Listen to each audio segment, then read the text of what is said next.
დღეს ჩაქვში ევროპული სტანდარტების შესაბამისი მაღალტექნოლოგიური სამედიცინო დაწესებულება გაიხსნა კლინიკის დასათვალიერებლად ჩაქვში საქართველოს პრეზიდენტი ყირგიზ ჟურნალისტებთან ერთად მივიდა და საავადმყოფოსთან შეკრებილ ადგილობრივ მოსახლეობას ესაუბრა. მოგვიანებით კი სამედიცინო დაწესებულება დაათვალიერა და მედპერსონალისგან დეტალური ინფორმაცია მოისმია.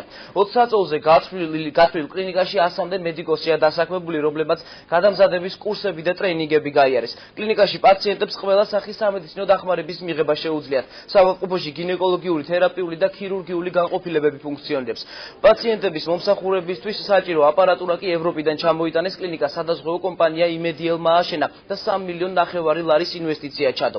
საავადმყოფოები ჰოსპიტალური სექტორის განვითარების პროგრამის ფარგლებში შენდება და მთავარი მიზანია ჯანდაცვის სისტემა მოსახლეობისთვის ხელმისაწვდომი გახდეს. ბოლო რამდენიმე თვის განმავლობაში საქართველოს სხვადასხვა რეგიონში ათობით მრავალპროფილური სამედიცინო დაწესებულება გაიხსნა. კლინიკის გახსნას აჭარის მთავრობის თავმჯდომარე და საქართველოს ჯანდაცვის მინისტრი დაესწრო.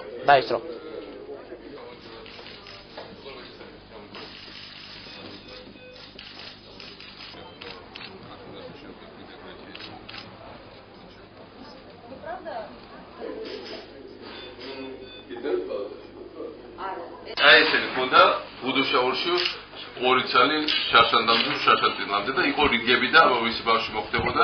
ეხლა ყველა რაიონულ ცენტრში დგას და არავის აღარ უყურს. იყო ხოლმე რიგები და ერთი უშველებელი ჩაწყობა ლამის პრეზიდენტის დონეზე ვინ მოხდებოდა ახალშობილი აეროში. ძალიან ხშირად უცხოელებს განსაკუთრებით ვუკვირთ, იმიტომ რომ მე ვიცი ახლა ჩვენ ევროკავშირის წევრი ქვეყნები მაგალითად აღმოსავლეთ ევროპიდან ხო თითქოს უკვე ბევრად მეტი ცხოვრების დონე აქვს და ეძებენ 2 და 3 და 4 საავადმყოფოს გასაკეთებლად ფულს დამწერებული. და მუდმივი პრობლემაა. უცებ საქართველოს შეიძლება 150. და ყველანი არის ძალიან გაუგნებელი, რომ რა რესურსების ხარჯი აშენებ ჯერ არ ახლა დიდარი ქვეყანა. ეს ინვესტიციები და ეს შენებლობა მიმდინარეობს თავად რესურსი ჩვენი არის, რომ საქართველოში არ არის კორუფცია. და ეს არის ისეთი რაღაცა, რასაც ძალიან უნდა გავუხსნათ, იმიტომ რომ ან თავრობა უსაკეთებს, ან აშენებს ასეთ საავადმყოფოებს. ან ვიღაცები GBF-ს კელებენ, ან გზები და სკოლები კეთდება. ან ვიღაცა თავის მუცელს უნავს, ან ვიღაცა ხალხისთვის აკეთებს რაღაც. აი ეს არის ალტერნატივა.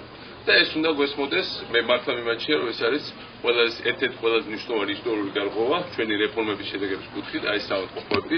ძალიან მნიშვნელოვანია ჩაქვში ახალი თანამედროვე კლინიკის არსებობა. ეს არის განვითარებული ტურისტული რეგიონი. ტურისტს სჭირდება, რომ მზად იყოს ნებისმიერი სამედიცინო ობიექტი, არა მარტო ადგილობრივი მოსახლეობის, არამედ ყველა იმ ჩამოსული ტურისტვის მომსახურებისათვის. ეს უნდა იყოს კვალიფიციური მომსახურება, მაგრამ ჩვენი მთავარი ამოცანა არის, რომ ჩაქვში მოსახლეობას, ამ რაიონის მოსახლეობას კონდეს ხელმისაწვდომი და ხარისხიანი ჯანდაცვა. ჩაქვში აქამდე საავადმყოფო არ არსებობდა, შესაბამისად მოგვიწია მთლიანად ახალი კადრების მოძიება, ადგილობრივი კადრების რა თქმა უნდა და მათი დასაქმება. კონკრეტულად ამ პროექტის განხორციელებისათვის იმედიელმა გაიღო 3,5 მილიონი ლარის ინვესტიცია.